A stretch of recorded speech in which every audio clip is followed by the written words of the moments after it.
Freckles एक common problem है जिसमें हल्के ब्राउन डॉट्स, बहुत छोटे छोटे ब्राउन फ्लैट ब्राउन डॉट्स चेहरे पर बन जाते हैं। तो ये एक तरह की पिगमेंटेशन होती है। इसको किस तरीके से ट्रीट या प्रिवेंट कर सकते हैं, आज की वीडियो को कंप्लीट वॉच कीजिएगा। अस्सलाम वालेकुम। शुरू अल्लाह के नाम से जो रहमानुर रहीम है। फ्रैकल्स क्या होते हैं? फ्लैट ब्राउन डॉट्स चेहरे पर या और भी सन एक्सपोज्ड एरियाज़ पर अगर बनते हैं तो ये यूजुअली सन एक्सपोजर की वजह से होते हैं। और ऐसा क्यों है कि कुछ लोगों में ये ज़्यादा बनते हैं और कुछ लोगों में इतने नहीं बनते? तो ये इसलिए है कि ये हमारी स्किन की टेंडेंसी है फ्रैकल्स बनने की। जिन लोगों में टेंडेंसी है फ्रैकलिंग की तो उन लोगों में ये ज़्यादा आसानी से बनेंगे और बाकी लोगों में वही लाइफस्टाइल पे फ्रैकल नहीं बनेंगे।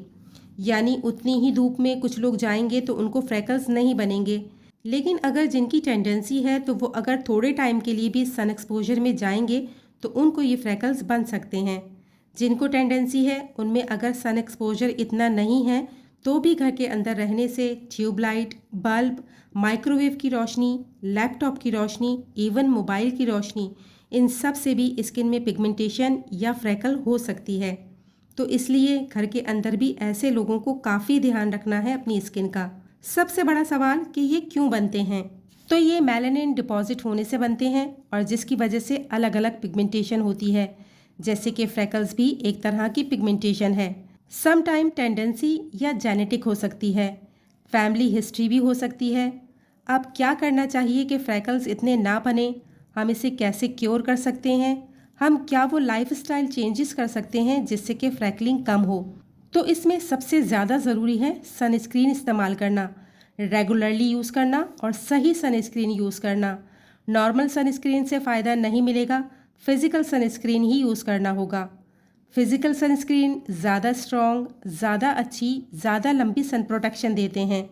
तो यही सबसे अच्छे रहेंगे फ्रैकल से हमारी स्किन को प्रोटेक्ट करने के लिए, यूवी रेडिएशन से हमारी स्किन को प्रोटेक्ट करने के लिए। तो फिज़िकल सनस्क्रीन में प्रॉब्लम ये है कि लोग कहते हैं बड़े चिपचिपे होते हैं या इनमें वाइट कास्ट बहुत ज़्यादा होती है। तो आपके लिए बहुत सारे बहुत अच्छे टिंटेड फिज़िकल सनस्क्रीन भी हैं जिनमें फाउंडेशन जैसा कलर है, और ऐसे भी फिज़िकल सनस्क्रीन हैं जो चिपचिपे भी नहीं हैं और बहुत मैट फिनिश के हैं। तो आप इस तरह के सनस्क्रीन इस्तेमाल कर सकते हैं। फिज़िकल सनस्क्रीन लगाना ज़रूरी है, एक बार लगाने से फ़ायदा नहीं होगा। हर 3 से 4 घंटे बाद इसको रीअप्लाई करें। सिर्फ चेहरे पर लगाने से नहीं होगा, सारे सन एक्सपोज्ड एरियाज़ पर लगाना होगा। ऐसे लोग जिनकी फ्रैकलिंग की टेंडेंसी है उनको घर के अंदर भी सनस्क्रीन लगाना है। जैसे कहा जाता है कि फ्रैकल्स गर्मियों में बढ़ जाते हैं और सर्दियों में फ्रैकल्स थोड़े फेड हो जाते हैं, लेकिन आपको 12 महीने सनस्क्रीन लगाना है और बार बार लगाना है। दूसरी चीज़ ये कि अपने लाइफस्टाइल में थोड़ी सी चेंजेस लाना होंगी। जैसे जब भी बाहर जाएं तो फेस को कवर करके जाएं और जितना ज़्यादा हो अपनी स्किन को डायरेक्ट सनलाइट से बचाएं। इसके अलावा अगर फ्रैकल्स हो चुके हैं तो कुछ एहतियातें हैं जिनके करने से फ्रैकल्स कम हो सकते हैं, और इसके लिए बहुत अच्छी अच्छी क्रीम्स अवेलेबल हैं, जैसे कि ग्लाइकोलिक एसिड और लैक्टिक एसिड बेस क्रीम्स जो आप यूज़ कर सकते हैं। इससे आपकी pigmentation, dullness, uneven skin tone better होगी। यहाँ पर एक बात समझना बहुत ज़रूरी है कि फ्रैकल्स सिर्फ और सिर्फ एक कॉस्मेटिक प्रॉब्लम है, ये कोई बीमारी नहीं है। सिर्फ अगर ये दिखने में अच्छे नहीं लग रहे या अगर आपको ये साइकोलॉजिकली बॉदर कर रहे हैं या अगर इससे आपका कॉन्फिडेंस कम हो रहा है और आप कंप्लीटली इनको हटाना चाहते हैं तो आप फ्रैकल्स का ट्रीटमेंट करवा सकते हैं। क्या फ्रैकल्स कंप्लीटली जा सकते हैं या आपकी स्किन कंप्लीटली बिना फ्रैकल्स के हो सकती है? तो ऐसा नहीं हो सकता। आप फ्रैकल्स को लाइट कर सकते हैं, ये कंप्लीटली चले जाएं और वापस ना आएँ तो ऐसा पॉसिबल नहीं है। इनको कम करने के लिए कुछ नेचुरल सॉल्यूशंस आपके साथ शेयर कर रही हूँ। मार्केट में तो बहुत से प्रोडक्ट अवेलेबल हैं और आप लोग वो यूज़ भी करते हैं। थोड़ी देर के लिए रिज़ल्ट मिलते हैं, फिर रिज़ल्ट गायब हो जाते हैं जैसे ही इन प्रोडक्ट को यूज़ करना छोड़ते हैं। तो ये नेचुरल चीज़ें ऐसी हैं जो आसानी से अवेलेबल होती हैं और रिज़ल्ट भी अच्छा देती हैं। सबसे पहली और सबसे आसान चीज़ है कैस्टर ऑयल। ये आपकी स्किन को मॉइस्चराइज भी करता है और साथ साथ आपके फ्रैकल्स को भी लाइट करने में हेल्प करता है। तो आपने कैस्टर ऑयल अपने उन स्पॉट्स पर लगाना है जहां आपको स्किन डिस्कलरेशन है।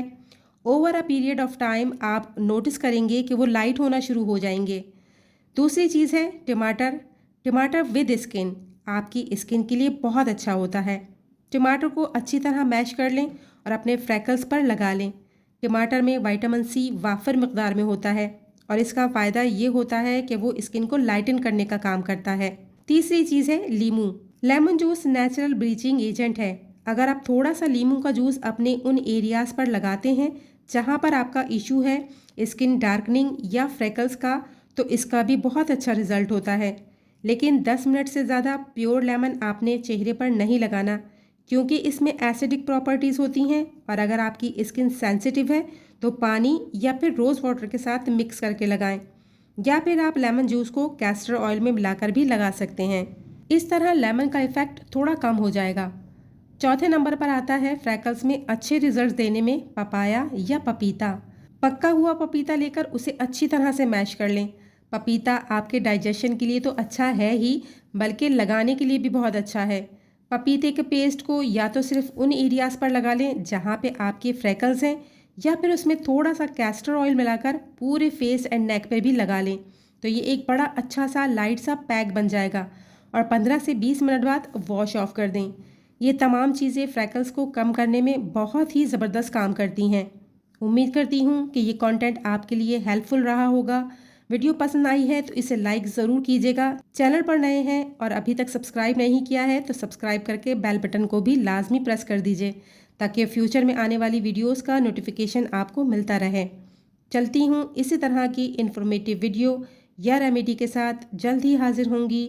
तब तक के लिए अपना और अपने प्यारों का ख्याल रखिएगा। मुझे दुआओं में याद रखिएगा। अल्लाह हाफिज़।